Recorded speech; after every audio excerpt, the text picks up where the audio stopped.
할렐루야. 오늘은 24년 1월 29일입니다. 오늘 성경 말씀은 레위기 26장 23절에서 33절까지 올려드립니다. 23절입니다.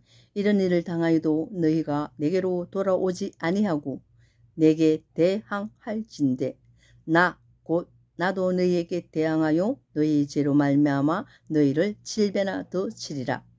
내가 칼을 너희에게로 가져다가 언약을 어긴 원수를 갚을 것이며 너희가 성읍에 모일지라도 너희 중에 연병을 보내고 너희를 대적의 손에 넘길 것이며 내가 너희의 의뢰하는 양식을 끊을 때에 10여인이 한 하덕에서 너희 떡을 구워 저울에 달아 주리니 너희가 먹어도 배부르지 아니하리라.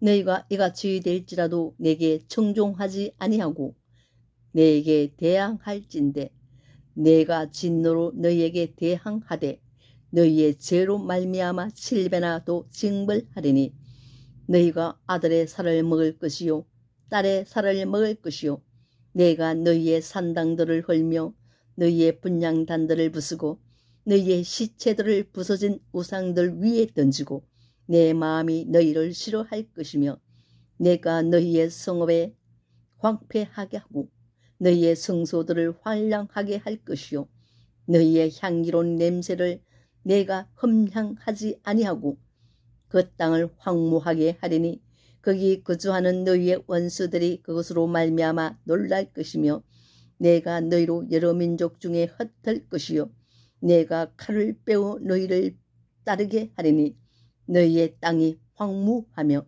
너희의 성읍이 황폐하리라. 오늘 이렇게 말씀하고 계십니다. 오늘 이 본문의 말씀 중에서 23절에서 26절까지를 잠깐 간단하게 나눠보겠습니다. 본문에는 여호와의 언약을 파기할 때에 받는 형벌이 나열되어 있습니다. 하나님께서 평화를 주시지 않을 때에 언제나 인류는 본문에 나타나는 것과 같은 전쟁의 공포와 또 여러 가지 고통을 받게 되며 또 전염병과 또 기근과 여러 가지 형태로 나타납니다. 자, 이러한 것은 적극적인 하나님의 분노가 아닙니다. 약속에 따라서 형벌이 주어집니다. 이미 언약 체결 시 약속된 저주 조항에 따라서 그대로 하나님은 실행하신다는 것입니다. 그리고 이 형벌은 성경에서 이스라엘의 진정한 주인이신 여호와의 복수입니다. 복수로 이제 이렇게 표현되고 있습니다. 자, 현실적으로 그 내용은 전쟁에서의 참패와 연병, 기근 뭐 여러 가지 모습으로 엄청나게 많이 나타나고 있습니다. 25절이죠. 자, 이런 결과 왜 왔는가? 이런 결과 왜 이렇게 심판을 받았냐? 우리는 성경을 통하여 이렇게 한 번씩 또 찾아봐야 됩니다. 사사기 2장 제가 10절에서 15절까지 올려드립니다. 그 세대의 사람도 다 그 조상에게로 돌아갔고 그 후에 일어난 다른 세대는 여호와를 알지 못하여 여호와께서 이스라엘을 위하여 행하신 일도 알지 못하였더라. 이제 여호수아가 죽고 난 뒤에 눈의 아들 여호수아가 110세에 죽은 뒤에 많은 무리들이 이제 그 시대 당시 사람들은 죽고 그 후손들은 여호와를 알지 못했습니다. 근데 11절 보면은요.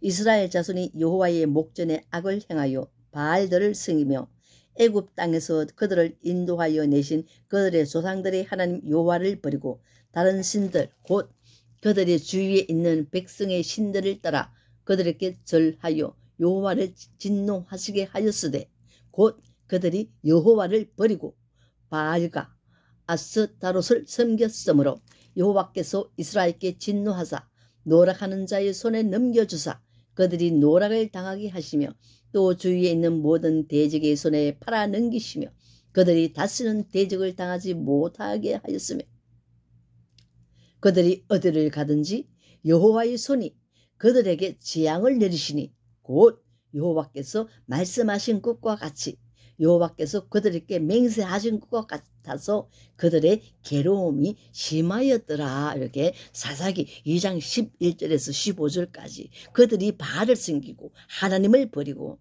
우상 앞에 절하고 이런 조건 이런 것을 통하여 하나님의 진노가 이스라엘 백성들에게 내렸던 것을 말씀하고 있습니다.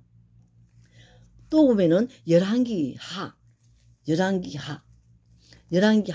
17장의 7절을 찾아보겠습니다. 열왕기하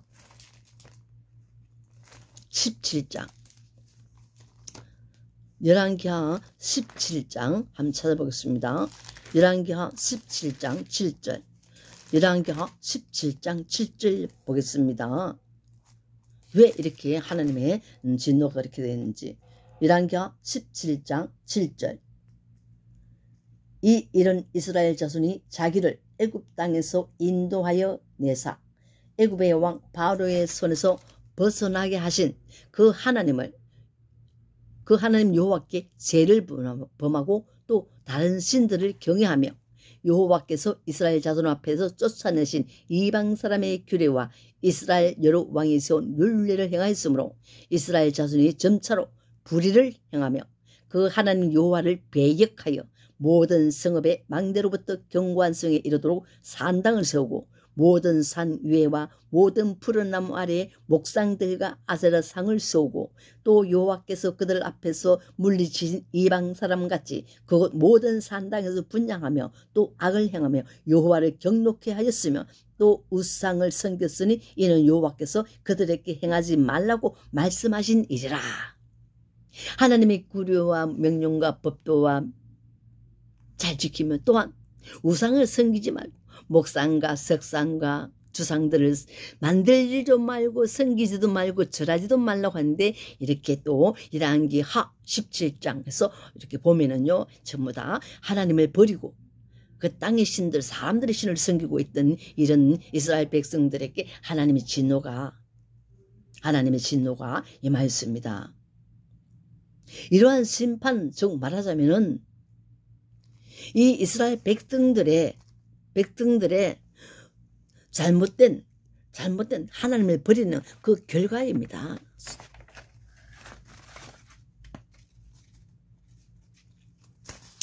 에스겔서 4장 16절에도 또 내가 이르세 인자야 내가 예루살렘에서 의뢰하는 양식을 끊으리니 백성이 근심중에 떡을 탈아먹고 두려워 떨며 물을 태워 마시다가 떡과 물이 부족하여 피차에 두루하여 떨며 그 죄악 중에서 쇠피하리라.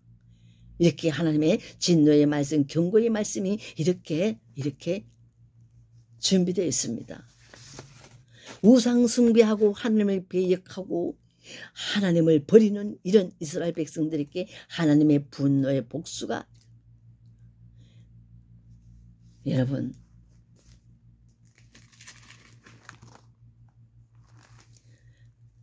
에스겔서 5장에도 마찬가지입니다. 에스겔서 5장도 마찬가지입니다. 에스겔서 4장도 마찬가지고 에스겔서 4장 16절에 한번 찾아보겠습니다. 또 내게 이르시되 인자야 내가 예루살렘에서 의뢰하는 양식을 끊으리니 백성의 근심 중에 떡을 달아먹고 두루워 떨며 물을 마시다가 떡과 물이 부족하여 이게 에스겔서 4장 16절 17절이죠. 5장에도 마찬가지입니다. 5장에도 에스겔서 5장 12절에서 17절까지 12절에서 너희 가운데서 3분의 1은 전염병으로 죽고 기근으로 멸망할 것이요 3분의 1은 너희 사방에서 칼에 엎드려질 것이며 3분의 1은 내가 사방에서 흩어버리고 그 뒤를 따라가며 칼을 빼리라. 이와 같이 내 노가 다한 적 그들을 향한 분이 풀려서 내 마음이 가라앉으리라. 내 분이 그들에게 다한 적 나 여호와가 열심으로 말한 줄을 그들이 알리라. 내가 이르되 또 너를 항모하게 하고 너를 둘러싸고 있는 이방인들 중에서 모든 지나가는 자의 목전에서 모욕거리가 되게 하리니 내 노가 분과 중한 책망으로 내게 벌을 내린 적 너를 둘러싸고 있는 이방인들에게서 네가 수치와 조롱거리가 되고 두려움과 경고가 되리니 나 여호와 말이니라. 내가 멸망하게 하는 기근의 독한 하도를 너희에게 보내되 기근을 더하여 너희가 의리하는 양식을 끊을 것이라. 내가 기근과 사나운 짐승을 너희에게 보내 외롭게 하고 너희 가운데에 전염병과 살육이 일어나게 하고 또 칼이 너희에게 임하게 하리. 나 여호와의 말이니라. 이렇게 하나님을 버리고 하나님을 대적하고 하나님을 대항하고 하나님을 섬기지 않고 우상 숭배하는 자들에게 하나님의 진노가 이렇게 7배나 더 징계하는 모습이 경고되어 있습니다. 여러분,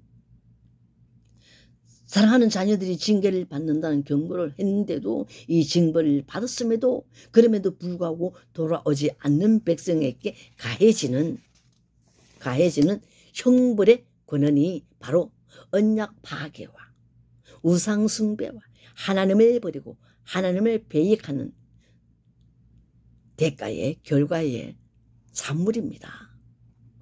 오늘 이 시대의 우리에게도 마찬가지로 주어지는 것입니다. 전도자의 말을 무시하고 멸시하고 듣지 않으면 끝끝내 돌아오지 않으면 역시 복음을 전하지 못하고 예수를 만나지 못하고 결국 그들이 가는 곳은 멸망의 곳 지옥이 아니겠습니까? 목사의 선포되는 말씀을 무시하고 청종하지 않는 대가로 하나님을 무시한 표현이 바로 오늘 본문의 말씀입니다. 성령 방해하는 사함을 받지 못하죠. 성령 방해죄. 하나님의 말씀은 구원의 백성들에게 복을 주자고 선포하고 징계의 경고의 말씀을 전하시는데 그 선포하는 말씀들을 청종하지 아니하고 멸시하고 천대하고 하나님의 말씀을 선포하는 시간에 눈을 감고 잠을 자는 사람들은 하나님의 말씀을 무시하는 겁니다. 하나님 앞에 대적하는 것입니다. 우리가 대통령 앞에 가서 담화를 하는데 대통령